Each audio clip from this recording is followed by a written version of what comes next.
na sa nakalipas na 2 gabi is madami ng pinakita at pinaranas ang Panginoon sa ating lahat. Amen ba? Amen. So tonight is yung huling gabi natin ng sustaining night. So ibigay na natin yung buo na meron tayo, yung puso, ibigay na natin lahat sa ating Panginoon. And we are so blessed, diba, sa mga nag-share ng words ng Panginoon sa atin sa night 1, sa night 2, and syempre, ngayong night 3 and yung last night natin, diba, I believe na meron pa rin gustong iparanas at ipakita ang Panginoon sa ating lahat. So doon tayo maging excited, doon tayo mag-focus, diba, sa kung ano ba yung ibibigay pa ng Panginoon para ngayong gabi sa ating lahat. So, hindi ko na patatagalin pa. I-introduce ko na ang ating guest speaker for tonight. So, siya ay isa sa youth pastor ng Wyra Christian Assembly, a life coach in the Signare Association, Lead Campus Director YTR, Youth on the Rock Manila, and syempre, kilala natin siya and isa din siya sa anak ng nanay nating lahat. Dito sa GCF, tinatawagan ko na po si Pastor Jonas Tres Valles. Yan. Sabi nung katabi ko kanina, ang aga naman mga kampanya ni Eman. Praise God. Pwede ba palakpakan si Lord? Sino dito masaya na narito siya? Masaya ba kayo? Parang hindi kayo masaya. Alam nyo, kanina ko pa kayo tinitignan sa gilid, sabi ko, parang ang lungkot naman ito church na to. Parang puro pagod. Parang kaming pagod. Ay, Friday kasi, no? Hindi, joke lang. Tignan mo nga yung katayo mo ka bang pagod yan? Parang di naman po, Kuya Onat. May iniisip lang. But anyway, no, let's be a sunshine to each and every one. Pwede ba? All throughout this last night, oh, let's smile. Yan. Ngiti po tayo. Tayo po ay magandang ilaw dito sa lugar na to, no? And I believe God will work through you. Yan, simpleng katabi mo lang po, no? Magkakaroon ka ng malaking impact. Diba? Sino dito may impact katabi niya? Sana hindi amoy, ha? Sa impact. Gising na gising ako all throughout. Anyways, no? Tonight po, I was tasked to share to you a topic and about connecting to people. Ang ganda po nung series natin, no? First, we connect to God. That's one of our purpose, diba, na talagang tayo ay nabuhay for the Lord. We need to have a relationship with Him. Diba, walang buhay outside God's presence. Yung iba, hinahanap nila yung buhay sa boyfriend, sa girlfriend, wala doon yung buhay. Diba, sino dito single pa? Diba, buhay pa yan. Pag nakakita kayo ng single na buhay pa, ibig sabihin, wala nga sa boyfriend, girlfriend. Diba? Diba, yung iba hinahanap nila yung buhay sa pera, wala doon yung buhay. Ang buhay po ay na kay Lord Jesus Christ. Kaya ang ganda po, no, we started our shielding nights. Ayan po, sa purpose natin in connecting with our God. Sino dito na blessed with our first night? Talagang connected na connected kay Lord, di ba? Lahat na may meaning eh, di ba?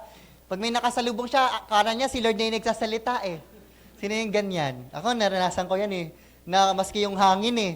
Alam mo, nagpipray ako sa isang room, tapos habang nagpipray ako, no, biglang humangin. Kung dito na si Holy Spirit, ayun pala yung life group ko, nakasama ko dun sa bahay, binuksan yung ventilador.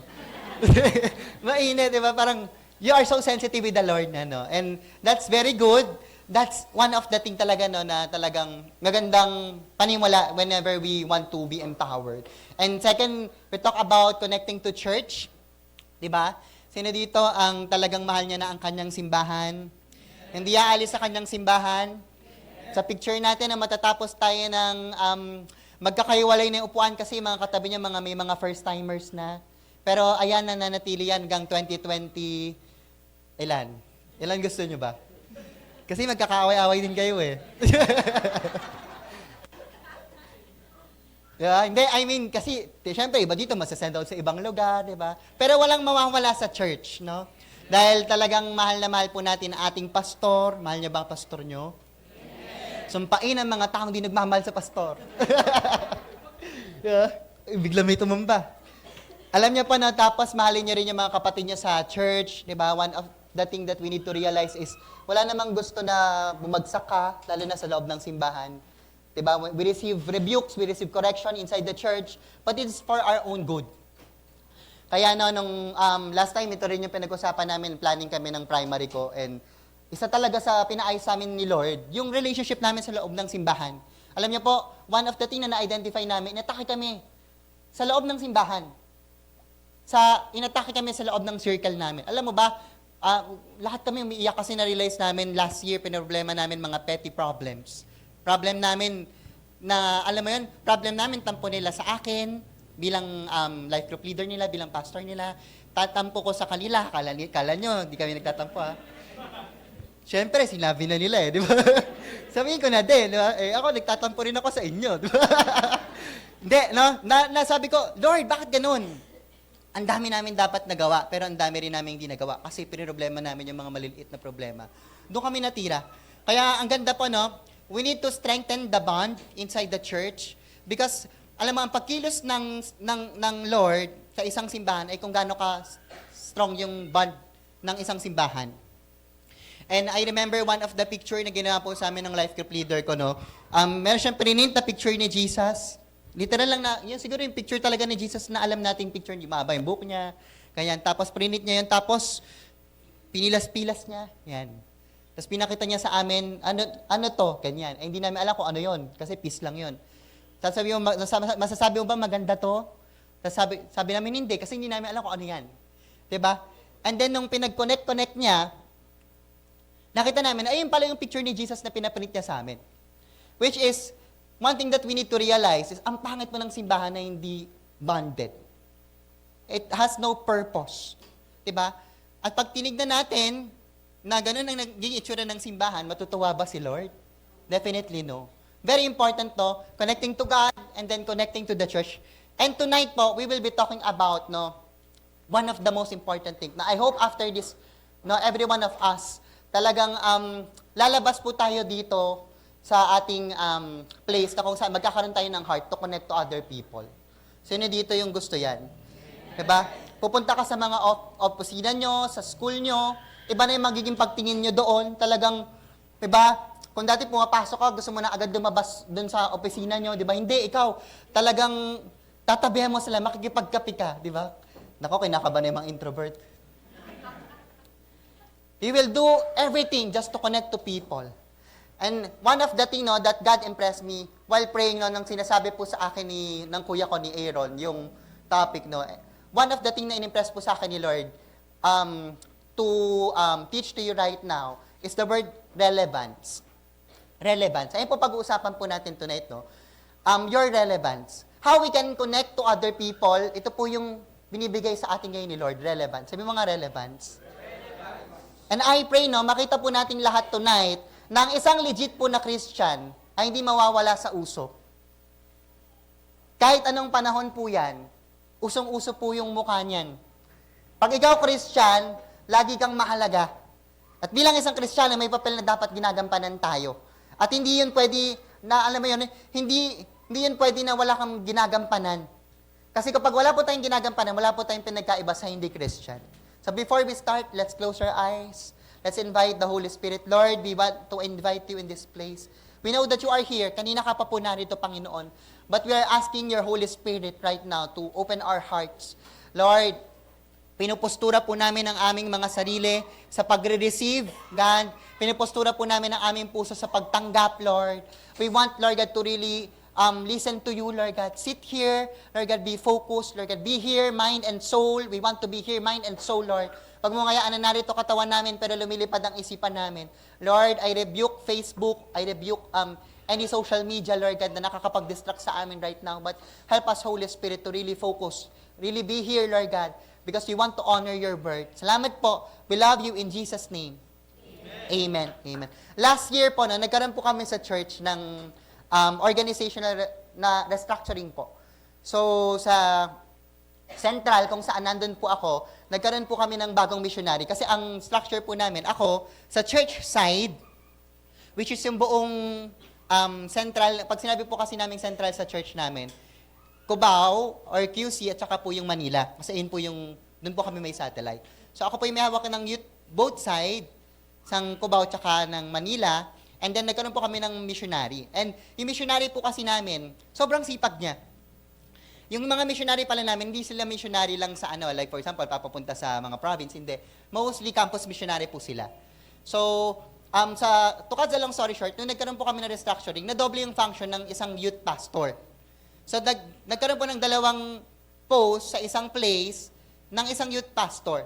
So, pero nilinaw sa akin ni Bishop, sabi niya, ikaw, sa side ka ng church, which is, your job is to, alam mo, place them sa mga life groups. Si campus missionary, ang job niya is to open life groups sa isang mga campuses.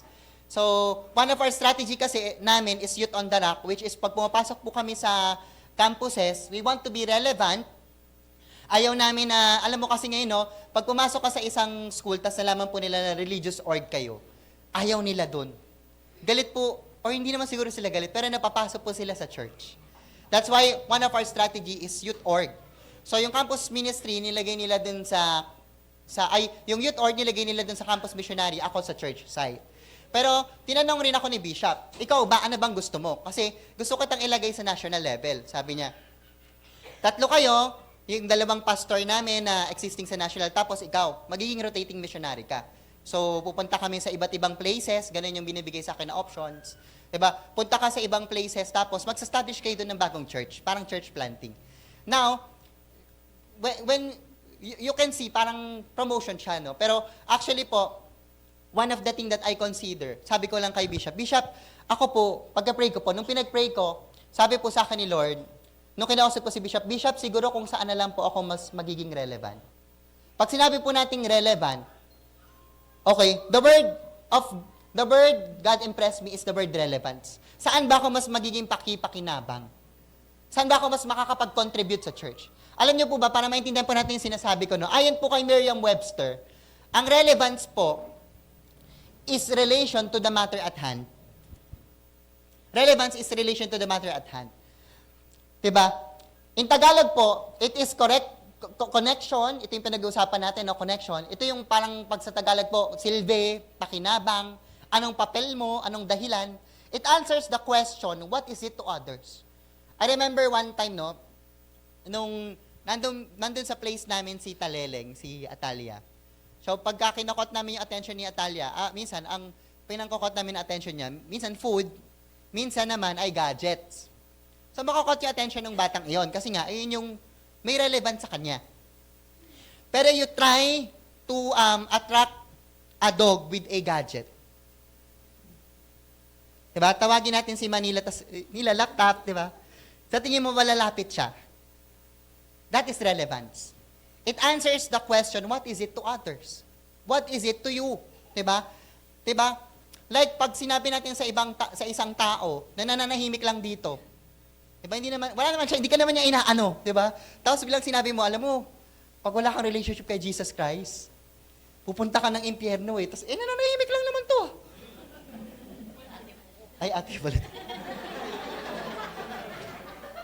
Diba? Siguro sa isip niya, what is it to me? Actually, sasabihin sa'yo nung sinakausap mo, mas maganda pa nga yung suot ko sa'yo eh, tapos sasabihin mo, may kailangan ako. Mas mukha ka pa nga nangangailangan. What is it to me? What is it to other people? That is relevance. Kaya kapag ang simbahan na walang relevance, ay simbahan na nag-iingay lang. If you want to connect to other people, you need one word, relevance. Ano bang magiging silbi ko? Kasi yung silbi ko, yung makakapag-attract sa kanila. In the unbeliever's perspective, ano ba yan para sa akin? Relevance. Diba? Alam niyo po, kung di po natin alam kung anong relevance natin, mahirapan po tayong kumilos. Alam niyo po ba, kaya ka ngayon may trabaho kasi may relevance ka sa company mo? Napapakinabangan ka niya. Sino dito mga working? Napapakinabangan ka ng company mo. Diba? May papel ka na dapat gampanan. Kasi kung wala kang relevance or wala kang gampahanin or wala kang papel sa company mo, hindi ka nila i-hire. Anong trabaho mo dun, pampaganda ka lang? Hindi pwedeng ganon. The same is true with every Christian po, no? In every churches. There must be relevance. Sabi mo nga relevance. Dapat may papel tayong ginagampanan. Alam niyo po, sa church natin, napaka-big deal po ng purpose. Pag sinabi po nating purpose, diba? Purpose is the reason why you exist. Diba? We exist because we want to know God. We exist because we want to worship God, diba? That is your purpose. The purpose is the reason why you exist. Sino dito mag-a-agree na napakahalaga po na alam mo yung purpose mo? Diba? Even nga kapag first time Christian ka pa lang, bago ka pa lang, no, isa sa pinakadinidil talaga ng church, kailangan malaman ng isang tao yung purpose niya. Kasi kung isipin mo nga naman, importante po yung purpose. Pero after ko pong tignan no, ng mas malalim ito, nag-stick po ako sa relevance. Sabi ko, ay, isa sa dapat malaman ng simbahan ngayon relevance. What is the difference between purpose and relevance? Again, purpose is the reason why you exist, why God created you. Knowing your purpose is very important, yes. Hindi pwedeng hindi mo yun alam, but relevance is the purpose of your purpose. Yung relevance po, ito po yung pinaka-purpose ng purpose mo. Kapag alam mo to, powerful ka. Like for example, sino dito teacher? Meron ba ditong teacher? Si Jerlyn, ayan, kasama ko. Diba? Pag sinabi, anong purpose? Ang purpose ko po ay maging teacher. Pag sinabi natin anong relevance niya, diba? Ang relevance ko po ay, ako po ay nagtuturo ng, anong tinuturo mo? Filipino. Ng language, diba? Kasi kailangan po yun ng mga kabataan matuto ng language sa Filipino. Ba, actually, mas kailangan na nga ata yan ng mga baby ngayon. Kasi ang alam na nila ngayon, English. Diba? Ang purpose mo ay maging engineer. Ay, ako, engineer ako ni Lord, that's my purpose. Pero anong relevance mo? Ay, ako po yung tagagawa ng building, ng structure mismo ng building. That is my relevance. Pag wala ako, walang gagawa nun. Nagigets niyo po ako? If you really want to connect to people, dapat ikaw mismo, solid ka sa relevance mo. Ano bang relevance mo? That is relevance. Kaya mas mabigat po na alam mo yung relevance mo para mas ma-pursue mo yung specific purpose na binibigay sa ni Lord. Kahit pa alam mo po yung purpose mo, kung hindi mo na maalam yung relevance mo, baliwala lang rin. Diba? Marami pong mga engineer na hindi naman nagpapaka-engineer. Alam mo, meron akong kaklase na engineering graduate siya, pero tambay lang siya ngayon. Diba? Or meron naman, engineer siya, no? Pero wala siyang natatapos sa building, wala siyang project. Napaka-gloomy niya ng katrabaho. Wala po siyang sense of accomplishments. Kasi why? Hindi po niya alam yung relevance niya. Relevance answer the question, why do I need to fulfill my purpose? Ano ang magiging impact pag na-fulfill ko yung purpose ni God sa buhay ko? Relevance is your importance to God's plan. Diba?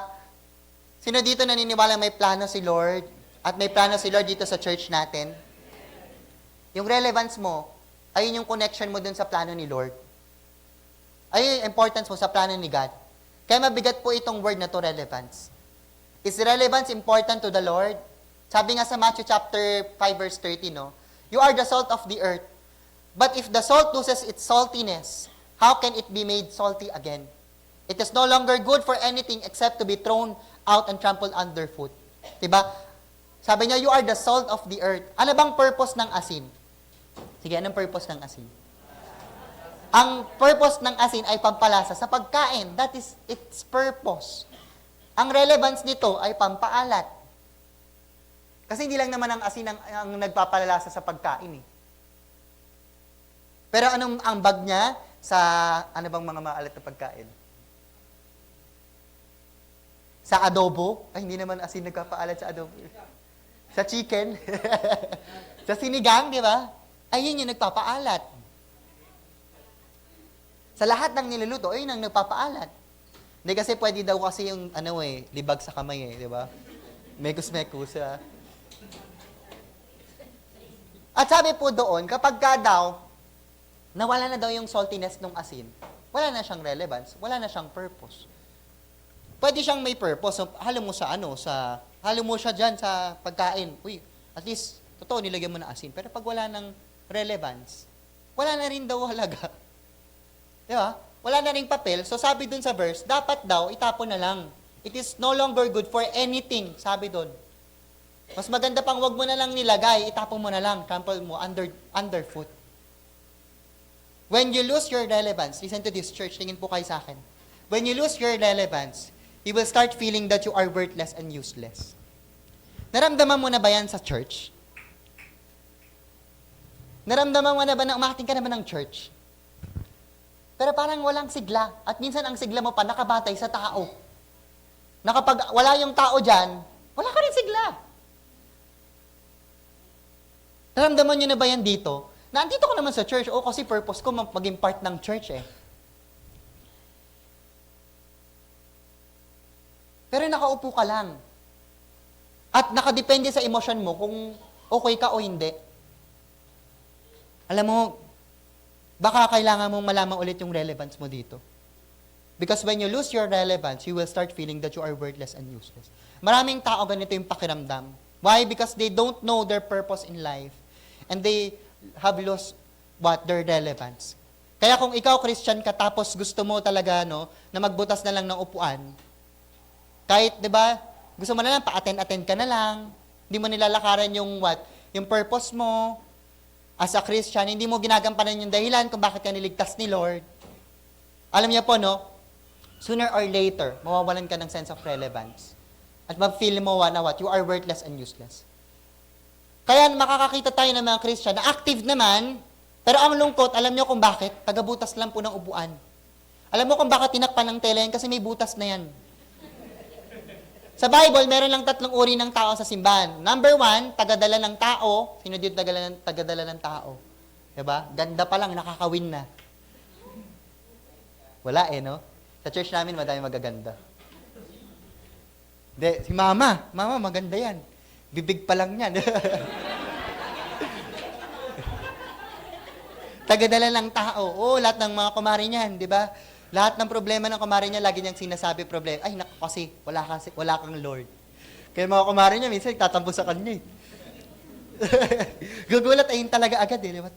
Pero meron ganyan, ang purpose yung mga tao dito sa church, yung iba dito tagadala ng tao. Di ba? Ano pa? Tagalid ng tao, mga leaders. Di ba? Mga life group leaders natin, mga cell group leaders natin. Ano pa? Yung mga tao na dinadala sa Diyos. Ito yung mga first-timers natin. Mga baby Christians. Ang tanong, saan ka dito? You see, kapag hindi mo nilalakaran yung papel mo sa church natin, you are irrelevant sa plano ng Diyos. Hindi ka tagadala ng tao. Ang tagal mo na, hindi ka pa rin nagli-lead. Yung pangatlo, yung pang first-timer lang yun So, kung hindi ka nagdadala ng tao, hindi ka nagli-lead ng tao, ano ka? Tao. Sooner or later, alam mo, napansin ko na yan, believe me, in my 7 years sa ministry po and sa mission, nakita ko yung mga nawawala, sila yung mga hindi nagdadala ng tao, at sila yung mga hindi nagli-lead. Kasi sooner or later, asan mga leaders? Asan ang mga leaders po dito? Wag kayong makakampante na mga life group nyo at cell group nyo ay umaatin lang sa inyo. Kasi tumagal yan ng 1 taon, 2 taon, sila magiging problema mo. Kasi hindi mo sila na-form into co-workers na dapat ang pinoproblema nila pag-uwi ng tao at pagdadala ng tao. At dahil hindi na problema yon, ang poproblemahin mo sa kanila pagbo-boyfriend. Kahit mga 12 years old pa lang yan. Talagang sabihin nila, gusto ko na magpamilya. Totoo po yan. Pansin ko po sa akin, in my personal experience, yung mga life group ko na baby ko, meron ako I repent. Meron ako mga life group na baby ko kasi parang hindi ko sila nakita as leader na parang feeling ko pag pinagalit ako, mawawala agad. Hindi ko namamalayan, 2 years na pala kami ganun yung setup namin. Naku, sila mismo yung mga nangaaway sa akin ngayon. Diba? Na parang gusto ko na nga talaga sabihin na lang, sige na, umalis ka na kung ayaw mo na sa akin, di ba? Pero ayaw umalis Believe me, leaders. Pag hindi niyo po na-process ang ating mga alaga na maging tagadala sila ng tao at tagalid ng tao, sooner or later, sila yung mga away sa inyo. At kung ikaw naman, matagal ka na dito, wala ka sa dalawa. Hindi ka pwede maging pangatlo. Sino dito mga bago pa lang, 1 month? Meron ba dito 1 month pa lang? 1 month, 2 months, ikaw yung dinala sa Diyos, yan. Meron kang purpose. Diba? Pero kung ikaw po wala ka sa tatlo, sooner or later, magiging irrelevant ka. You will feel that you are worthless. I am not saying this to condemn you, Ayoko rin naman na may pinagtatawanan. I am saying this to activate that Christianity in you. Kasi baka nag-hibernate na naman. Baka tulog na naman po tayo spiritually. Pansinin niyo po ang isang Christian na tumigil na mag-invite at mag-lead ng lalamig. Kaya importante na maging mataas ang awareness mo sa relevance mo. Yung mga Christian na nag-stop ng kumonek sa mga tao para dalhin kay Christ, nanlalamig sila. Sila yung mga nagkakalat sa labas. Kaya dapat, importante na alam mo yung relevance mo. May papel ka. Sabi mo nga, may papel ka. Sabi mo sa katabi mo. Hindi mapapel ka. Ba't ganun sinasabi niyo mapapel? Sabi mo, may papel ka. Sabi mo sa kanya, may papel ka. May halaga ka. Sabi mo naman sa kabila, may halaga ka. At alam niyo po, no, may gampanin po kayo sa plano ng Diyos. Palakpakan po natin sa Lord.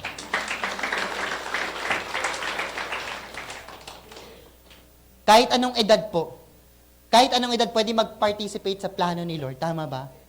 Kung magulang ka na, dalhin mo yung mga anak mo, di ba? Yung mga kapatid mo, yung sila kumare, sila kumpare. Kung student ka naman, dalhin mo yung classmates mo. I-lead mo sila. Di ba? Kung young pro ka, you are working, dalhin mo yung mga office mates mo. Laging meron tayong madadala sa Panginoon. Ang tanong na lang, nilalakaran mo ba yon purpose mo? At nagiging relevant ka ba doon? Big deal pa ba ang relevance mo sa church? Alam niyo po, no, si Jesus na po ang nagsabi. Salt is good, but if it loses its saltiness, it is no longer useful for anything. So, importante po talaga ang relevance. Relevance is very important, diba, to God. It must be important to you. Dapat lagi kang maging aware dito. Relevance is very important to our church. At ito rin po yung dinidiin ni Paul sa ating main verse, no? In 1 Corinthians chapter 9, verse 19. Dito po tayo iikot. 1 Corinthians chapter 9, verse 19. Yan, sabi dito, though I am free and belong to no one, I have made myself a slave to everyone, to win as many as possible. To the Jews, I became like Jews to win the Jews. To those under the law, I became like one under the law, though I myself am not under the law, so as to win those who are under the law. Verse 21, sabi dito, to those not having the law, I became like not having the law, though I am not free from God's law, but I under Christ's law, so as to win those not having the law. Verse 22, to the weak, I became weak to win the weak. I have become all things to all people, so that by all possible means, I might save some. Sino dito nakabasa na ng verse na yan? Diba? Na minsan, ginagamit natin yan, pinaprocess natin na, ay, kaya sumasama ko sa mga nagdodota. Diba? Kasi nga, to the weak, I became weak. Para ma-win sila. Well, maganda rin yun, ha? Strategy yun ng life group leader ko dati. Hindi lang ako marunong mag-dota kasi, kaya hindi ko siya na-apply. Diba? O kaya minsan naman, sinasamahan ko to kahit ganito sila. Kasi nga, to the weak, I became weak. Para ma-win ko sila. Alam niyo po, ang mga church ngayon, nag-uunahan para maging relevant sa society. Kasi nga naman, mapupunaw po nila ang service nila kapag relevant sila. Diba? Normally kapag ang isang simbahan malapit sa campus, ang program po niyan, pang youth. Kasi nga, kailangan nila maging relevant sa youth. Diba? Hindi sila pupunta ng mga youth kapag ang mga worship leader nila, mga nanay na talagang matanda na talaga. Diba? Diba? Tapos ang mga alive yung mga kanta natin dyan. Mga movers natin, ganyan lang. Tapos, hindi naman talaga sila kumakanta, pero nagaganyan-ganyan lang sila. Yeah? Katingin niyo ba yung mga youth natin, kang nagaganyan-ganyan din? Hindi. Yeah? Kailangan, no? Alam niyo po ang churches po ganyan ngayon. Gusto nila maging relevant. Gusto nila, no? Meron silang mga target na mga prospect po na gusto nilang i-win. Like, nakita ko yung young pro natin dito, di ba? Na talagang, syempre, yung mga young pro ngayon, gusto na pakapi-kapi na, di ba? So, nakita ko sila Ate Kakay, sila Kuya Jeff. Yung setup talaga nila, coffee setup, di ba? Yung kwentuhan lang, kasi pagod yung mga young pro na yan, eh. Tingnan mo, di ko alam kung pisngin o mata, eh. Di ba? Kaya, alam mo yun, kasi gusto natin maging relevant. Gusto natin na, di ba, na makatch natin yung mga tao na yan. Eh, syempre sa mga parents naman, hindi na naman pwede na, di ba, yung mga puro kantahan natin, yung mga talon-talon. Talon tayo, come on! Ang hindi tumalon, di mahal si Jesus, di ba? Yung nanay na, may sakit sa tuhod, talagang, di ko ba talaga mahal si Lord, di ba? What my point is, lahat po ng mga churches na gusto po natin makatch yung attention ng mga tao. Diba? Gusto nating maging relevant tayo sa kanila. Wala pong mali doon. Sa church namin, no, we are making sure na relevant pa rin kami. Diba? Sa panahon, sa any pagkakataon po, we want to be relevant. But there is a danger in pursuing relevance. Hindi lang basta dapat tayo kumukonect. Alam niyo ba yung verse na yan, na I became weak for the weak? Ang dami na pong mga tao na dapat sila po yung magdadala, pero sila po yung nadala. Diba? Ay, kasi, pastor, ito, iwiwin ko lang to. Baka isipin nyo, pogi to, inaano ko to, ha? Hindi, dadaling ko to sa church, diba? Tapos, ilang mamaya, after 2 weeks, hindi mo na siya nakikita. Pastor, di ba sabi ko sa'yo, dadalhin ko dyan. Eh, ako yung nadala, pastor. Nga pala, pastor, pwede ba maging ninong ka?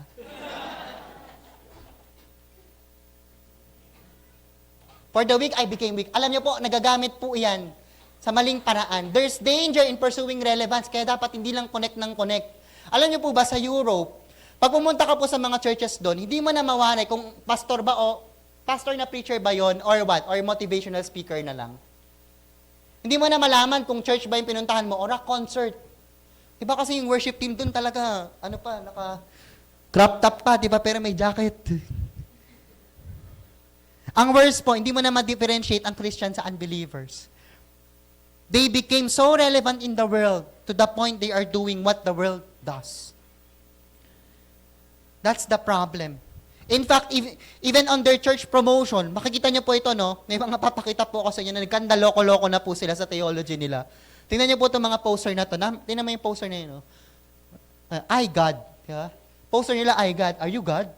So, para makatch nila yung attention ng mga tao, no? Ikaw, magiging Diyos ka. Alam niyo ba, may teaching na ganyan ngayon, tawag New Age teaching. Sila Oprah, ganyan ang teaching nila. Akala mo si Oprah Christian? Hindi. Akala mo na may mention niya minsan si God? Hindi. Yung mga New Age Christian or New Age teaching po, naniniwala sila that they can be God. They are God.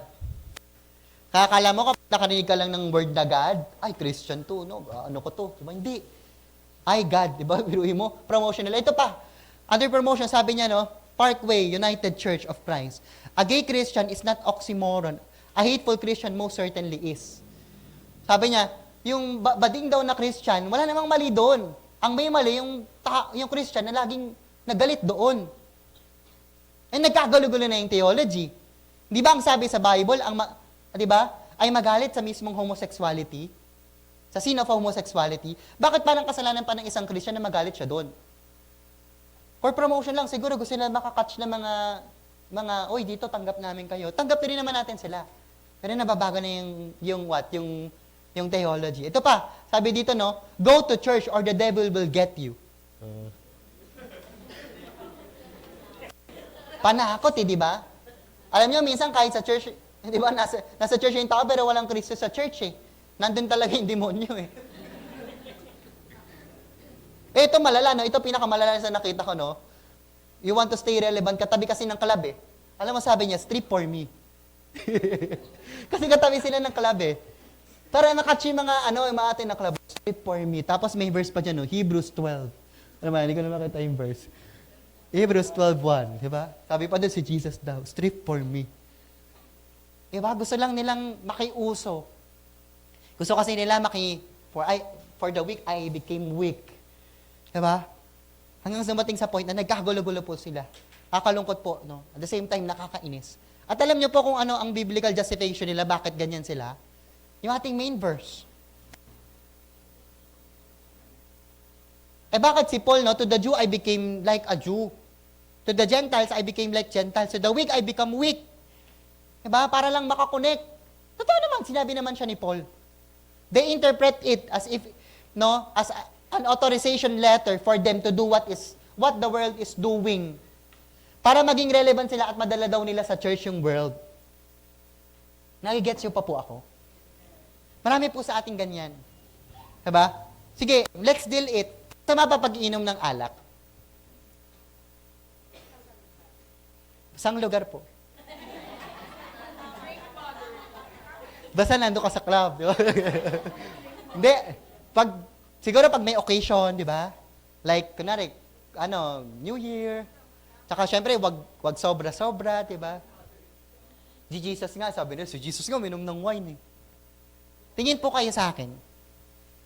Wala lang. Walang purpose. Siyempre, ako yung nag-appreciate. Tumingin talaga kayo sa akin. Alam niyo po ba na wala naman talagang masama sa pag-inom? Kung ikaw ay Christian, you can control it. Hindi ka inom ng madami. Siguro inom ka lang for health purposes. Diba? Inom ka lang ng, alam mo yun, ng tama lang. Minsan nga, hindi naman talaga masarap eh. Gusto mo lang talaga makiuso eh. Kasi meron akong life group na sa club. Tapos ang sabi niya sa akin, kasi si Jesus nga nagiinom eh. Nakakalungkot lang, ang kasama niya, yung kapatid niya na bago pa lang. Alam niyo po ba, ikaw may Holy Spirit ka, makokontrol mo yung sitwasyon. Alam natin, sige, hindi naman yan, hindi naman yan lalasing, di ba? Pero yung nakakakita sa'yo, masastumble siya, ba't siya nagiinom? Tsaka parang, bakit pwede pala yung ganun? Yung nagsisinungaling ka, ganyan. Ay, di, white lies naman eh. Para maka-attend siya sa life group. Diba? Sabi ko sa parents niya, pupunta kami ng lilibre ko siya sa sinihan. Nanood kami. Diba? Sinihan naman talaga yung venue natin eh, diba, pastor? White lies naman eh. Minsan pa, dumarating sa point na ginagawa na rin natin mga ginagawa nila. Diba? Hanggang sa hindi na rin natin makontrol. At yung perspective nila sa church na una, ay galit sila sa church, ikaw, dinidepensahan mo yung church. At binabago mo yung mindset nila. Hanggang sa tumagal-tagal, hindi mo na nakontrol yung sitwasyon, ikaw, galit ka na rin sa church. Malayo ka na rin sa church. Kasi nga, na-misinterpret natin, yung to the weak, I become weak. They interpret is as if, authorization letter nila para gawin yung mga bagay na ginagawa ng mundo. They miss the whole point of Paul, yung sinasabi po ni Paul. Bakit? Kasi hindi tinuloy yung verse 23. Ano ba yung sinabi sa verse 23? I do all this for the sake of the gospel, that I may share in its blessings. O sabihin natin ngayon, si Jesus nga nakipag-inom ng wine eh. Bakit nakipag-inom ng wine si Jesus? Kasi gusto niyang ma-reach out yung mga Gentiles at saka mga Hudyo that time na hindi naniniwala sa Kanya. Kaya kapag sinabihan kayo ng life group nyo, si Jesus nga nag-inom eh. Bakit? Saan ka ba nag-inom? Saang lugar ba yan? Nag-share ka ba ng gospel dyan? May nawin ba dahil sa pag-iinom mo?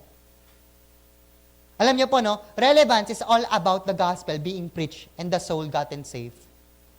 Without this truth, any Christian is irrelevant. Ulitin ko po, relevance is all about the gospel being preached and the soul gotten saved.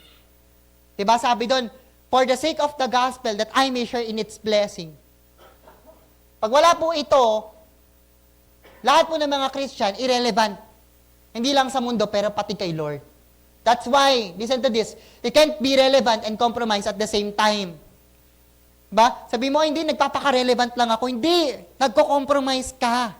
Hindi pwedeng for the sake na madala mo sa church, at maging, kagroup mo ay gagawin mo na yung mga ginagawa nila. Hindi po. Like for example, addiction.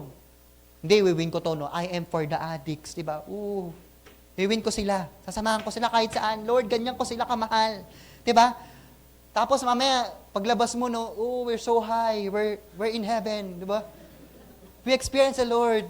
Diba? Praise God, yung mga addict, praise God, di ba? Nawin namin sila. Hindi mo gagawin yun. Okay, sa pagyoyosi, pag-iinom, pag-iimo, di ba? O kaya paggala ng walang katuturan. You cannot be relevant, sabi mo nagiging relevant ka lang. Pero compromise work at the same time. Hindi po tayo dapat yung nadadala, dapat po tayo po yung tagadala. You cannot be relevant and neglect the goal of bringing them to Christ. Kung di mo goal na madala sila kay Christ, that is not relevance. Ang tawag dyan, pakikiuso lang. O baka pwede natin tawagin barkadahan lang. Youth, tumingin kayo sa akin. You make sure na nakikipagbarkada ka ng may purpose. Yung mga youth namin sa YTR, sa Youth on the Rock, mga pangiti-ngiti lang yan. Kunwari, tatabihan ka lang yan. Tatabi lang yan sa'yo. Tapos, minsan pa, kunwari, sila pa yung needy, pwede bang, tulungan mo ko dito? Pero actually, deep inside their thoughts, iniisip na nila, paano ko connect dito kasi gusto ko tong mawin. Dapat ganun yung mga youth. Dapat mga mommies, pag may lumalapit sa inyo mga tao na may problema, numingiti ka na. Kasi nasa isip mo, may problema siya. Paano ko kaya siya madadala kay Lord? Diba? Minsan, makikinig-kinig ka lang, kunwari, ganun pa, totoo, ganyan talaga yan, yung kinukwento mo. Diba? Pero gusto mo bang, gusto mo ba na makahanap ng magandang mga barkada, mga kumare na hindi kayo chichismis? Sama ka sa akin sa Sunday. Diba? Dapat laging merong at the back of your mind. You are connecting to that person, but at the back of your mind, ang purpose mo is to bring that person to Christ. Hindi yung magbabarkadahan lang kayo. Kasi darating sa dulo, mag-uutangan lang kayo. Tapos magkakaroon kayo ng, magkaaway-away kayo. Totoo po yan. Dapat ang purpose po natin, bakit tayo nakikipag-connect? We want to bring them to Christ. For the sake of the gospel.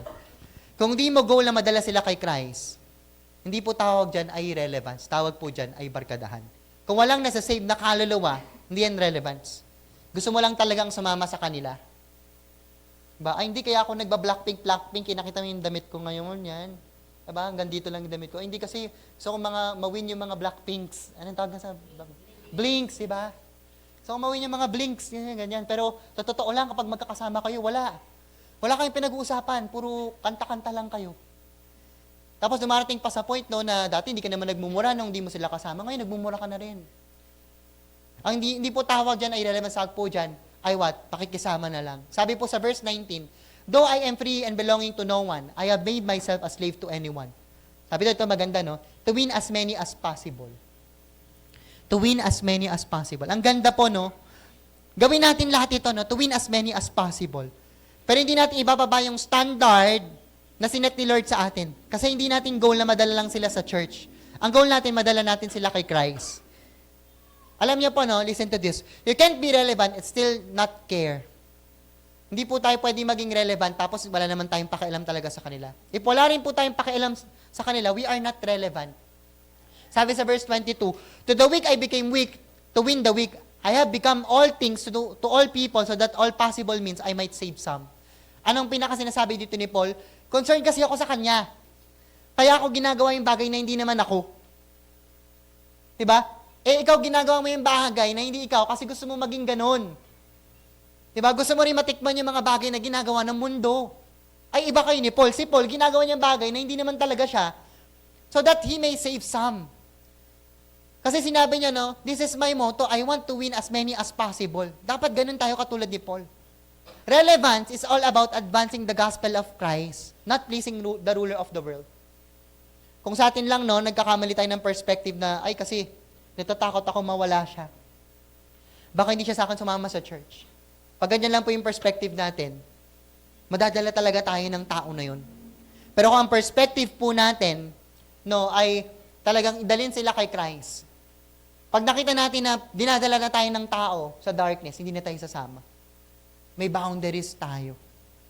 Alam niyo po, when your only goal is just to be relevant to the world, you might become irrelevant to the world. Magugulat ka, hindi mo na kamukha yung salita ni Lord. Ang kamukha mo na si Jungkook. Ang kamukha mo na yung mundo. I have nothing against K-pop, ha. Ako, K-pop din ako. Ang gusto ko sa K-pop, si Jopay, si Rochelle.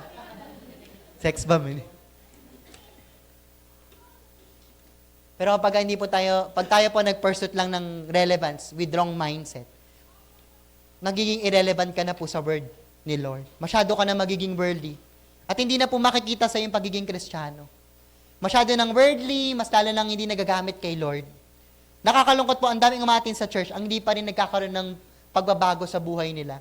Ang daming umaatin po sa ating simbahan, ang papunta pa rin ng impyerno kasi yung pastor nila, nagiging motivational speaker na lang kaysa preacher. Sabi po sa Bible, in James chapter 4, verse 4, you adulterers, don't you realize that friendship with the world makes you an enemy of God? I say it again, if you want to be a friend of the world, you make yourself an enemy of God. Dalawang beses inulit ni James. Huwag niyong babasahin niyang James, saka siya magsalita. Sabi niya, no, kapag ikaw, masyado kang naging relevant sa world, na parang naging kamukha ka na ng world, you are an enemy of God. Sino dito gusto maging enemy ni Lord? Pagkakampi ka daw ng mundo, kaaway mo ang Diyos. Hindi mo mako-combine ang pagiging worldly at godly kasi magkaaway po sila. Hindi pwedeng mataas, 'di ba? Magtaas ka ng worship, iyak-iyak ka sa worship, tapos kung may kending-kending ka ng malaswa sa TikTok, 'di ba? Hindi rin pwede na, 'di ba? Sa isang bibig lumalabas ang praise the Lord. Pero puto kunchita, 'di ba? Yung mga lagi nating sinasabi, mura tayo ng mura. Hindi rin pwedeng decente ka manapit sa church tapos revealing ka sa mga galaan. 'Di ba? Na kapag nakasalubong mo yung life group leader mo, talagang tinatago mo eh. Ba, ganyan ka makipag-usap sa life group leader mo kasi kitang-kita eh. Hindi pwedeng isa, 'di ba? Isa ka sa mga youth na nag-evangelize tapos isa ka rin sa mga youth leader na nangliligaw tapos nangihipo pa. Napakamalaswa mo. Hindi pwede 'yun. Hindi pwedeng tinataas mo yung kamay mo sa church tapos nanduduro ka sa kalsada. Hindi pwedeng sasabihin mo mahal mo si Lord. Pero lagi kang affected sa inyo kung, 'di ba? Affected yung lagi yung relationship niyo ni Lord dahil sa isang tao lang. My point is you cannot be worldly and still godly at the same time. Kailangan mo lang pumili. Pag kinaibigan mo daw ang mundo, kaaway mo ang Diyos. Pagkaibigan mo ang Diyos, kaaway mo dapat ang mundo. Ganyan lang po kasimple. Now, the question is this. This is my question. Matatapos na po ako. As a Christian, are Christians still relevant in the modern world? Kaya parang gusto mo kasi maging talagang tayuan namin yung word ni God. Diba? Parang sinasabi mo sa amin kanina that we need to connect to other people. Not just being the same with that person. Diba? Hindi lang basta maging relevant sa kanya, pero dapat relevant ka rin sa word ni Lord. Pero, kung ganun po yung magiging strategy namin in connecting people, mga Christian ba still relevant in modern world? Ano na tayo? 2024 na tayo eh. Yung ganyang strategy po ba, magiging relevant pa po ba kami? Or maybe the most important question to ask is, how do we stay relevant? Are Christians still relevant in the modern world? The answer is yes. Definitely yes. In fact, we are more relevant today compared before. Bakit tayo relevant? Bakit we are more relevant today compared to before? Number one po is this. We Christians are relevant because everyone needs to hear the gospel. Bakit relevant pa rin ang mga Christians? Everyone. Lahat po, kailangan po ng gospel ni Lord. It became much harder to share the gospel of Jesus today. Tama ba? Parang ang hirap na i-share ng gospel ni Lord. Tama o mali? Hindi na lang natin kasi kalaban yung matigas yung ulo. Ang kalaban na natin ngayon ay yung mga maling turo. Alam niyo po ba, this 2024, church leaders, this 2024 po, no, there's a big battle na mangyayari po na dapat ilaban po natin talaga yung mga youth of this generation. There's a battle between the world na kinakatch po nilang ng world ngayon ang mind ng youth at sila po yung nag-input ng mga bagay sa isip ng youth ngayon. Kaya dapat yung mga preachers, even yung mga youth leaders po natin ngayon, maging engaged at saka established po to fight that idea. Alam nyo ba ang magkalaban ngayon ay hindi demonyo at God? Ang magkalaban ngayon ay pagiging mabait at saka word ni Lord. Kasi ang goal na lang ng mundo ngayon, mag-preach about maging mabait ka. Kasi wala kang tinatapakan na tao. Nasa wala kang nasasaktan. Yun lang gawin mo. Kahit hindi ka na sumunod sa word ni God. Alam nyo ba, hindi na magkalaban ngayon yung pangit at saka maganda? Ang magkalaban ngayon, parehong maganda. At sinasabi ng mundo na ito piliin mo, maging mabait ka na lang. Alam nyo po ba, darating ang time na ang mga bata ngayon, no, ang kakatch nila na idea, yung pagiging mabuti na lang. Kahit taliwas na sila sa word ni God. I have this youth po na nag-undergo po sila ng counseling sa amin.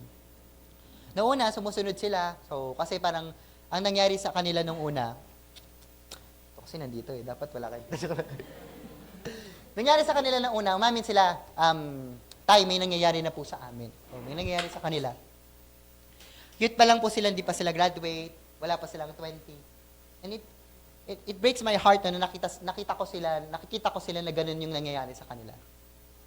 So, sinabi nila sa akin yun, sinabi namin sa ito kasi gusto namin magpagay. E di, nung nalaman ko na may nangyayari sa kanila, in-action na namin. So, ganito gagawin natin. Nag-set ako ng plan na gagawin namin. Separately, dun sa babae, nag-anap ako ng leader na mag-guide sa kanya, ako dun sa lalaki.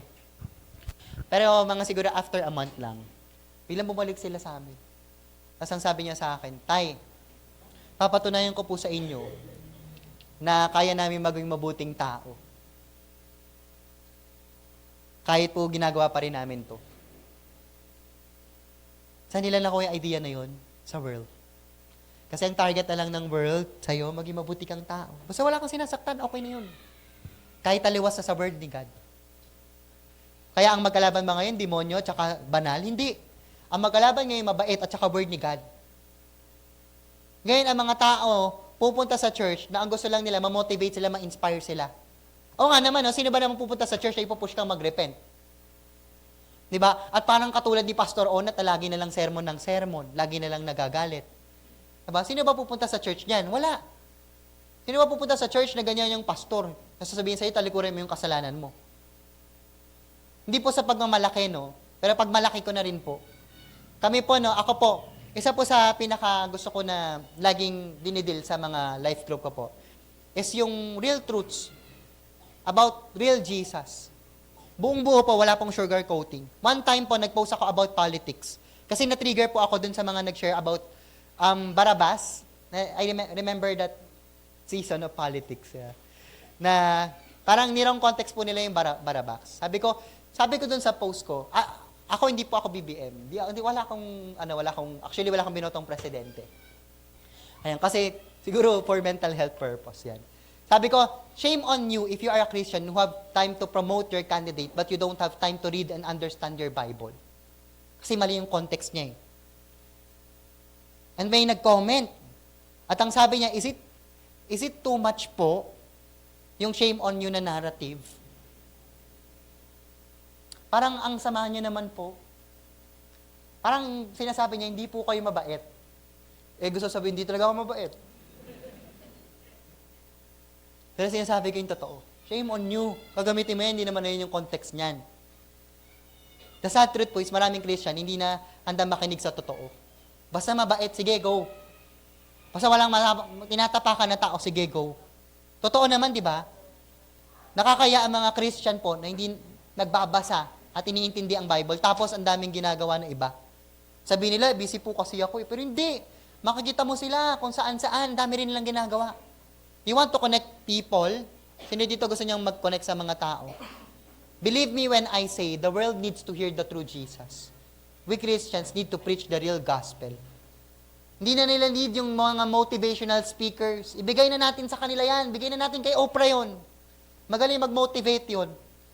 Even nga si Vice Ganday, nakakapag-motivate eh. Diba? Meron ako nakitang life group na talagang sinare pa yung ni Vice Ganday. Goal mo mag-motivate. Sabihin ko po sa iyo, marami na mga ganyan na mga unbeliever. At mas magiging malaki mas malaki po ang network nila kaysa sa atin. Pero if you want to be relevant, sino dito gusto maging relevant, tapos makakonect siya sa mga tamang tao, you need to share the gospel. Gospel. Alam niyo po ba, in my experience din, nung time na parang na-engage ako sa motivational lang, nakakuha ko ng mga tao pero mga wrong people. Meron pala mga ganun, no, wrong people, nasisirain lang yung grupo mo. Meron akong isa na na-win.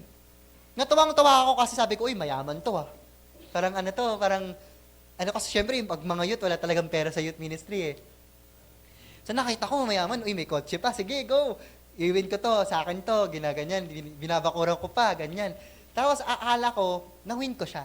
Pero alam mo, hindi ko alam, tinatrabaho niya pala palihim, pailalim, yung isa kong life group na babae. Akala mo, drino siya ni Lord doon? Hindi, padala pala siya ni Satanas para kunin yung isang leader ko na yun eh. Established leader ko na, kaso nga lang, ako nga na-attract kasi mayaman eh, di ba? Mayaman eh, nakuha po yung isang leader ko. Alam mo, kapag motivational lang, makakakuha ka ng tao pero hindi tamang tao. Pero pag gospel, tumayo ka sa gospel, I want to tell you po, yun talaga yung mga dinodoro ni Lord na tao. Magugulat ka, sila yung mga tao na kahit hindi ka na magaling kasi may pinagdadaanan ka, sila yung magsastay. Naiyak eh, no? Sila yung mga disciples mo, no, na in times na hindi ka okay, sila yung magiging okay para sa'yo. Mga totoong mga Barnabas, mga totoong mga John Mark, mga totoong mga Timothy, na talagang hinog sa gospel, hindi sa mga motivational speakers. If ikaw hindi mo ginagampanan yung purpose mo, check mo baka nagiging friend ka na ng mundo. At baka gusto mo na lang encouragement at saka motivational. Find your relevance. Walk with relevance. And share the true gospel. Share Jesus. Pakisabi nga sa katabi, may papel ka sa church na to.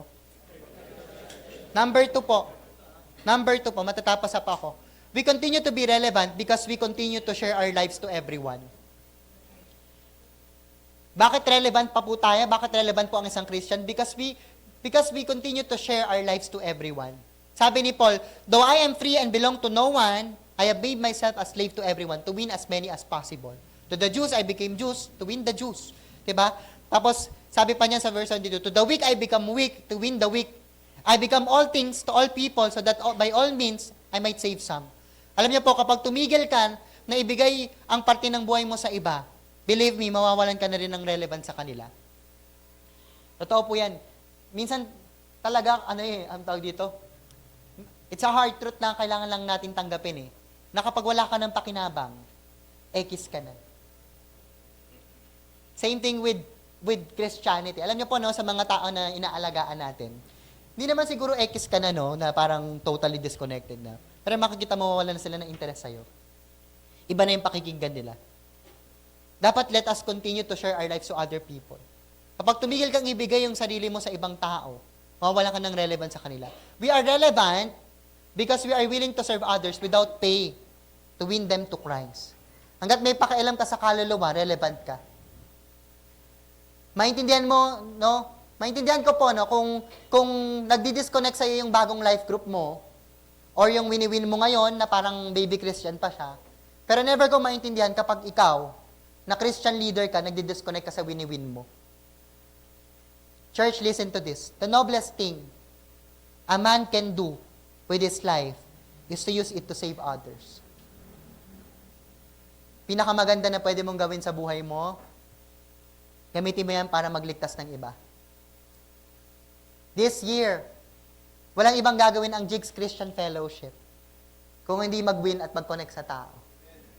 At gagawin lahat ng, alam mo yan, gagawin ang lahat sa mga tao para lang makasama nila itong mga tao na ito mag-serve kay Lord. Hindi tayo yung unang aayaw. Hindi tayo yung unang magja-judge na, ayoko yan, parang hindi yan para sa akin kasi ganyan lang yung damit niya. Tayo yung unang iintindi. Tayo yung hindi aayaw. Diba? Kahit ang tigas-tigas na ng ulo ng mga life groups natin. Diba? Isipin mo, mas matigas yung ulo ko. Ay, matigas ulo mo, mas matigas ulo ko, hindi kita titigilan.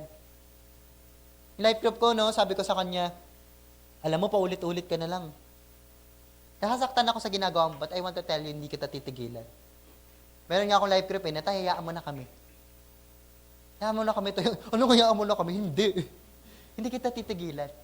Meron akong sinabihan ng last time, sige, bahala lang kayo sa buhay nyo. Aba, nagtuloy-tuloy. Tinalay nila yung relationship nila naman Tapos sabi ko sa kanila, kinabukasan, ano ba kayo? Nagkita pa kayo, ganyan-ganyan. Sabi niyo po kasi, bahala na kami sa buhay mo Kaya nga, ba't niyo tinutotoo, ganyan? Akala niyo naman talaga, pababayaan nyo kayo, ganyan. Di galit na galit rin ako. Alam niyo, darating yung time na pag binigay mo yung life mo kay Christ, darating yung time na si Lord rin yung magbibigay sa'yo ng pagmamahal sa certain person. Na kahit ang tigas-tigas ng ulo niya, hindi mo siya bibitawan. Because you know, diba, na hindi mawawala yung relevance mo sa kanya kapag tinutulungan mo siya at kumukonect ka sa kanya. Sino dito yung gusto niya yung wiwin niya, hindi lang yung mga pang second atin lang. Pero gusto niya yung mawiwin niya talaga yung makakasama niya mag-serve hanggang pagtanda. Yung pag kinasal ka, sila yung yung, ako ganun lagi nang imagine ko pag kinasal ako, sila yung mga groomsmen ko, diba, bridesmaid, diba? Pang matagalang relationship. Be relevant. Number 3 po and last, ito na po ako matatapos. We are relevant because we Christians set the standard. Dapat, Kristiyano ang nagsaset ng standard. Dapat tayo ang nagsaset ng morality. Alam mo kaya maraming fan ang mga sikat na personality ngayon because they are the one who set standard. They are connected to people because they are the one who have guts to set the standard. At sila ang ginagaya. Tayo dapat, mga Christian, ang nagsasabi kung anong tama at mali. Kasi kung hindi ka tayo magsaset, ang magsaset po ang mundo. Kaya lumalaga na po ang moral problem po dito sa mundo. Kasi yung mga Kristiyano mismo ang takot na makinig sa sermon. Takot magpakorek. Ayaw nila yung napapakinggan nila, kaya hindi nila sinishare. Habang yung mga nasa mali naman, sila yung malalakas sa loob na mag-ingay. We Christians should set the standard. Lagi niyo pong tatandaan na yung mga tao, kumukonek lang sila sa mga tao na strong. Kung sino po yung nagsaset ng standard, ayun po yung pinafollow nila. If you really want to be relevant, lakaran natin ito. Dapat tayo nagset ng standard. Dapat tayo yung nag-iisip kung paano tayo, alam mo yung magiging good example and role model sa loob ng bahay. Parents, alam niyo po, no, ang mga parents po ay meron na pong automatic position. Kasi kayo po ay aming mga nanay, kayo po ang aming mga tatay. Kayo po titignan namin kung paano kayo mag-handle ng problem. Kung meron kayong problema ngayon, galingan nyo. Kasi tinitignan po namin kayo kung paano nyo po siya isosolve. At pag nagkaroon kami ng pamilya, at naka-encounter kami ng same problem, ganyan din po gagawin namin. Kaya mami, may pinagdadaanan ka ngayon, galingan mo dyan. Talagang ipakita mo sa mga anak mo na ganito ko siya sinold. Lumapit ako kay Lord. Mga young professional, sa panahon na napapagod kayo, mas mag-serve kayo kay Lord. Diba? Galingan nyo. Kayo yung mag-set ng standard or mag-break ng curse. Diba? Kami may curse kami ganyan eh. Kapag ka nagayaan, puro na nawawala eh. Kasi nabibisi sila. Kasi nag-iiba na yung desire nila, ay nakakaroon na ng sahod. Dati yung youth talagang nag-give yung life nila, pero nung nagkaroon na ng sariling sahod, nawala eh. Nag-divert na yung desire nila. Pero ikaw, young pro na nakikinig ngayon, you set the standard. And then yung mga youth, o ikaw yung unang-una pang nangungopia. O ikaw pa yung unang-unang, alam mo yun, tara, gala tayo. Diba? Sabi mo, pinapersecute ka sa bahay. Pero sa totoo lang, kaya ka naman napapagalitan kasi ating gabi ka naman talaga umuwi. Kung totoo, hindi persecution yun. Nagsasabi lang na totoo yung parents mo. Pero dapat ikaw yung mag-set ng standard. Ikaw yung pinakamagaling sa klase mo. Ikaw rin yung pinakamabait sa loob ng bahay. Bakit ko sinasabi ito? Kasi alam niyo po, ang mga tao, kukonect lang sila sa tao na strong. Hindi lalapit ang tao sa tao na makikita niya wala naman akong mapapakinabangan dyan. Kukonect siya sa leader. Kaya maraming dumidikit kala Vice Ganda kasi sila yung strong. Kaya maraming mga fans, may mga tatawag tayong mga fan base. Diba? At ang lalaki ng mga fan base kasi sila yung strong. Sila yung nagsaset ng standard. At tayo po, sabi ni Lord, tayo po ang taga-set ng standard. We are the head, not the tail. As we imitate Christ, the other believers should imitate us. We are the standard setters. Ulitin ko po, no? 3 bagay. Matatapos na po ako, tawagin ko na rin po yung worship team. Bakit po tayo relevant pa? Number 1, we Christians are relevant because everyone needs to hear the gospel. Diba? Lahat naman, even us eh. Kailangan nating marinig ang gospel. Alam niyo po ba na ang gospel po ay hindi lang yung namatay si Christ, nabuhay siya ulit, at binigyan niya tayo ng bagong buhay. Hindi po. Gospel is our daily lives. Every time, pinipreach dapat natin ito sa sarili natin. Kasi every time, nagkakamali tayo. At ma-remind tayo sa ginawa ni Lord para sa atin, para makapagpatawad tayo ng sarili rin natin. Let's preach the gospel. Diba? Magiging relevant tayo sa mga tao kasi kailangan nila yung gospel. We continue to be relevant because we continue to share our lives to everyone. We continue to be relevant. Kasi yun naman talaga yung purpose natin. Hindi lang umupo dito, di ba? Pero purpose natin kumonect sa ibang tao. And we are relevant because we Christians set the standard. Tatayo po tayo lahat. And I want to end my topic. Babalik po tayo dito sa verse in Matthew. Sabi dito, Matthew chapter 5, verse 13. You are the salt of the earth. But if the salt loses its saltiness, how can it be made salty again? It is no longer good for anything except to be thrown out and trampled underfoot. Bago po tayo mag-pray at saka humingi ng gift from God, no, sa pagtatapos po natin ng ating shielding nights. Alam niyo po, sa verse na ito, sabi dito, you are the salt of the earth. But if the salt loses its saltiness, how can it be made salty again? Trivia lang po, no? Alam niyo po ba, ang salt, hindi niya nawawala ang saltiness niya. Kasi chemically po, yung composition po niya, ayun na talaga yon. Hindi nawawala ang saltiness. Pero nagmumukha lang nawawala ang saltiness because of external factors. Na pwedeng nahaluan siya, or pwedeng mas dumami yung tubig, nag-break yung particles, at nawawala talaga yung alat, or lumilesen yung alat. One thing that I realized just tonight, no, nung habang papunta pa ako dito, God impressed me the word salt. Sabi ko, Lord, nung nire-research ko, Lord, sabi dito, hindi naman nawawala yung saltiness eh. Alam mo yung saltiness, ayun yung relevance eh. Hindi naman talaga nawawala, ando naman talaga na yun. Pag binigyan ka ng purpose ni Lord, ando na talaga yung relevance eh. Pero bakit siya nawawala? Pag nagiging impure na yung salt. Salt, it's salt. And it is salty itself. And so are you. Alam mo, ikaw, binigyan ka ng purpose ni Lord. At ang purpose na yan, andyan na yan sa'yo. You don't need another encounter. You don't need another, alam mo yun, event to say that, Lord, I'm gonna go for you. God already said that you need to go. Andyan na yan. You have your purpose already. Pero anong nagpawala sa saltiness natin? External factors. It may be sin. It may be laziness. It may be yung desire mo talagang nawala na kay Lord. Or maybe may mga ibang bagay ka na pinursue na nakapag-dilute sa saltiness mo. At di naman nawala yun, pero nawalan ka na talaga ng alat. But God is calling to you right now. Sabi ni God, you just need to be pure again. You just need to be pure again. And ang salt po, para maging pure, alam mo, ginagawa nila? Nilalagay nila sa mainit na place. Pinakukuluan. Para mawala yung impurity. At ang matira yung pure salt ulit. Who wants to regain his relevance? Sino dito gusto niyo ma-regain yung relevance niya? Andyan na yan eh. Andyan na yan. Pero may impurity lang. Nasa iyo na eh. Pero nahaluan ka lang ng mundo. Andyan na. Let the fire of the Holy Spirit, let the fire of the Holy Spirit flow in this place. Make you pure. Sige po, aawit po tayo ng isang song. But let us just ask the Lord, Lord, make me pure. Lord, make me pure. Sikarara baba bayanda baso, deyara balala yarama. Sige po, raise your hands.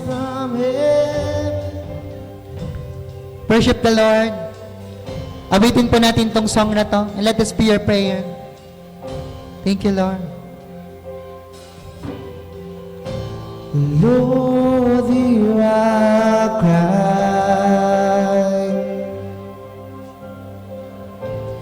Come heal our land. Breathe life into this dry and thirsty soul. Come on, church. We need the Holy Spirit. Let this be your prayer, Lord. Lord, hear our prayer.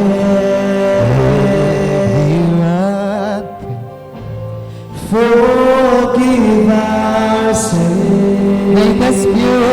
Make us pure, Lord. And as we call on your name, would you make this Come on, say it to the Lord. We need more. Open the prayer. Open the blind eyes, unlock the deaf ears. Come to your people as we join in. Hear us from heaven, touch our generation. We are your people, crying out in desperation. Let's ba sing, Lord? Lord, hear our cry. God, heal our land.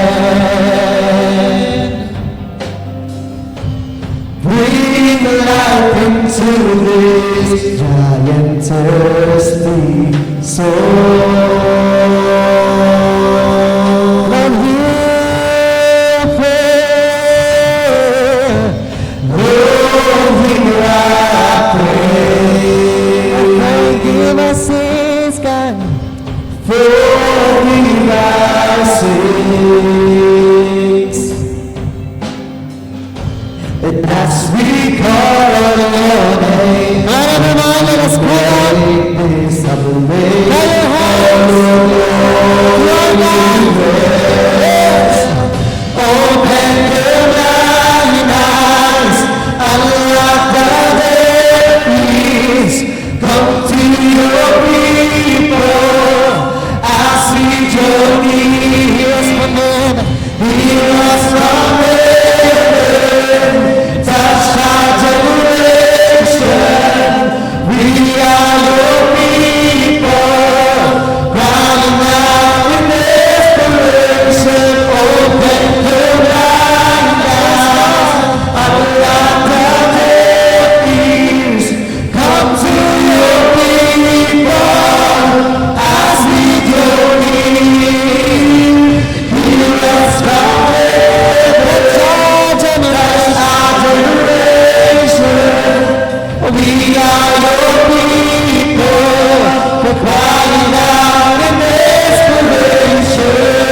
us with your Holy Spirit.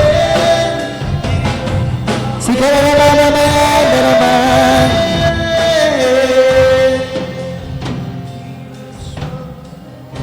Right now, let us kneel down. Lahat po tayo.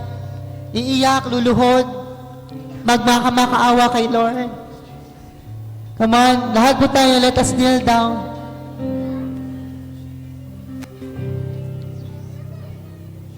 Iiyak, luluhod, at magmamakaawa. Church, repentance is the way of God. There's no other way. If you think there's other way, you are wrong. There's no other way. At ang repentance po, hindi po dapat po tinatawanan sa church. It is the way of the church. It's supposed to be normal in this place. The place where we can repent and cry to God is the church. This is the perfect place to cry out to the Lord. Kaya kung iniisip mo ngayon, nakakayang umiyak kaya hindi. You are at the right place to cry to God. This is the perfect place to cry to the Lord. And ask for forgiveness. For so many years, Lord, we are that kind of church na talagang connected sa'yo. Nakita ko po na kami ang simbahan na mahal ka. At ginagawa namin lahat para sa'yo, Lord. You know it. Binibigay namin lahat para sa'yo. You know it because we love you. And we are here in this church because we love you. You know our hearts. Mahal ka talaga namin. Pero Lord, nakalimutan namin. Hindi mo kami pinagsastay lang dito sa loob ng simbahan.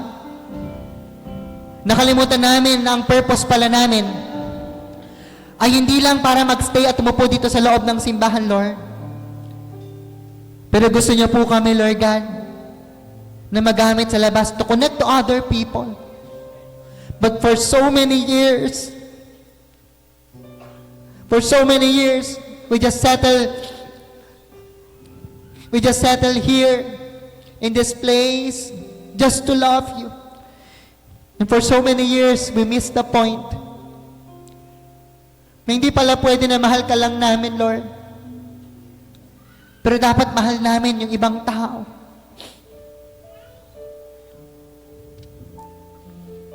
Patawarin mo kami, Lord, kung hindi pa kami handa magbago ng ugali para kumonek sa iba. Patawarin niyo po kami, Lord God, kung mas hinahawakan namin yung mga grudges namin sa iba. O mas tinitignan namin yung status ng ibang tao bago kami kumonek sa kanila. Patawarin mo po kami sa idea na mahal ka lang namin. Okay na yon. Kahit hindi kami magmahal ng ibang tao. Patawarin niyo rin po kami kung ang mahal lang namin, pamilya namin. Hindi namin kaya magsakripisyo para sa isang stranger, Lord. We don't want to lose our saltiness. We are still the salt of this world. And we believe you're gonna use us powerfully this year, Lord. So make us pure. Church, right now, if there's unrepented sin, kung meron man tayo mga kasalanan na hindi pa nare-repent, come on, this is the perfect time to cry to the Lord. Alam mo, pinakamataas na upuan ng Panginoon, ang mercy seat niya. At bakit siya nandoon lagi? Kasi ang Diyos natin handang magpatawad lagi, magbaba ng mercy.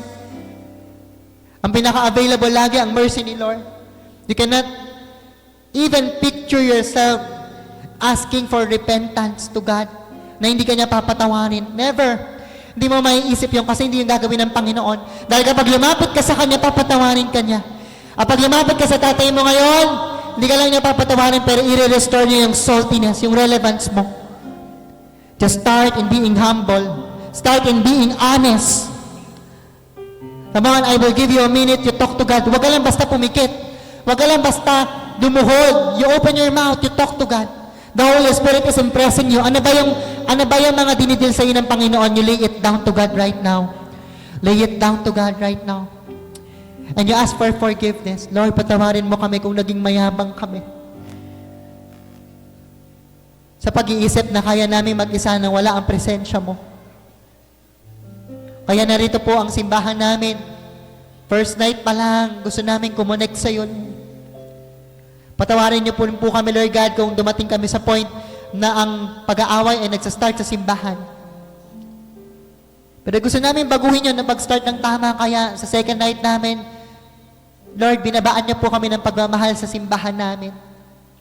Right now, church, ang binababa ng pagmamahal sa iyo ng Panginoon ay pagmamahal mo sa kapwa mo. And the Holy Spirit is impressing you people, specific people. It may be your classmates, maybe your workmates, or your friends. Ini-impress sa iyo ng Panginoon yung kaaway mo. Ini-impress sa iyo ng Panginoon yung kapatid mo. Ini-impress sa iyo ng Panginoon yung nanay mo, yung parents mo, na sa umpisa tinitignan mo as kontrabida. Pero ngayon, binibigyan ka na mata na ngayon ng Panginoon na makikita mo yung mga kontrabidang tao na yan as target para dalhin kay Christ. Inimpress sa iyo ng Panginoon yung mga old friends mo. You're gonna connect to them again. Hindi lang para sa barkadahan, but at the back of your mind, you're gonna win them to Christ. You're gonna bring them to Christ.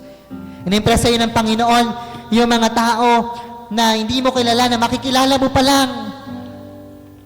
At sinasabi ng Panginoon sa iyo, anak, bibigyan kita ng heart, capability na mahalin sila ng buong buhay mo.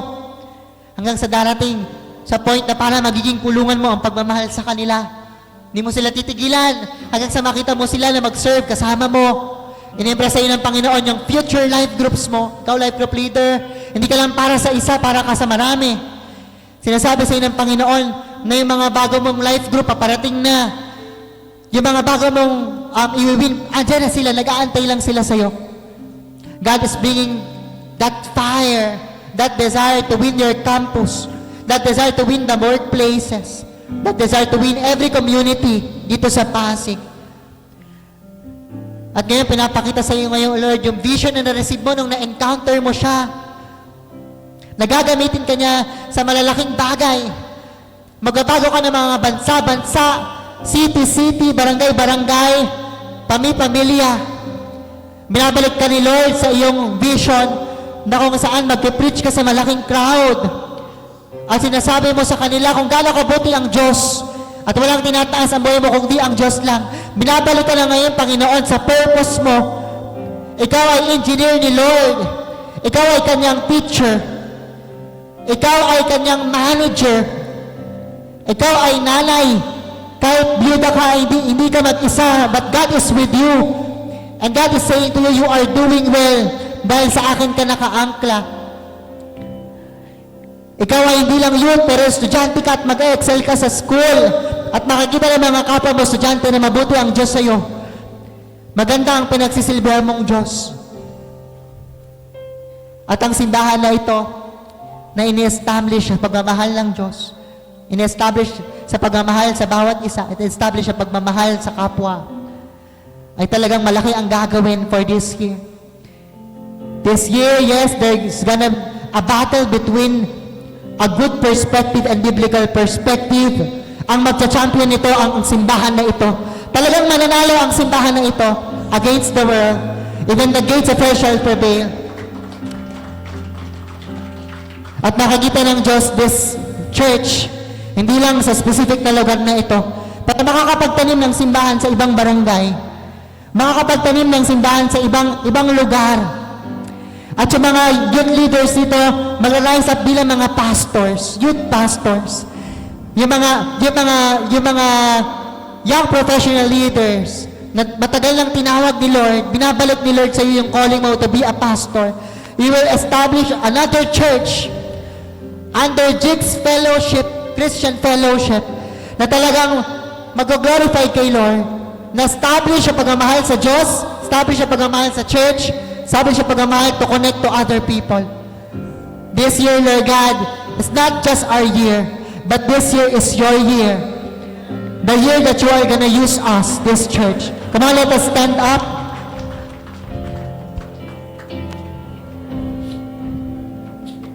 And ngayon po, magkakaroon po tayo ng prophetic gesture. Sige po, tayo po tayo. I want you to pray for that chair na malapit sa inyo, kahit ilan po, basta malapit sa inyo. Sige po, pag-pray po natin yan, ilay hands po natin. And you say it, Lord, next week, starting next week, this week, Lord God, hindi na kami yung kami lang uupo dito. But other people, new people will sit in those chairs hanggang sa, Lord, i-refer mo kaming lumipat ng bagong venue dahil siksikan dito, Lord. Maraming mga services mapoproduce, Lord. Dahil sa mga chairs na yan, hindi lang kami upo dyan. Lord, para mga new friends, mga kabarangay namin, Panginoon, yung mga kaibigan namin, Lord, makakasama namin dito sa place na ito. Dahil binabalik niyo po ang relevance, Lord, ang strength, ang saltiness namin. Salamat po, Lord. We love you, Lord. We bless your name. In Jesus' name, amen.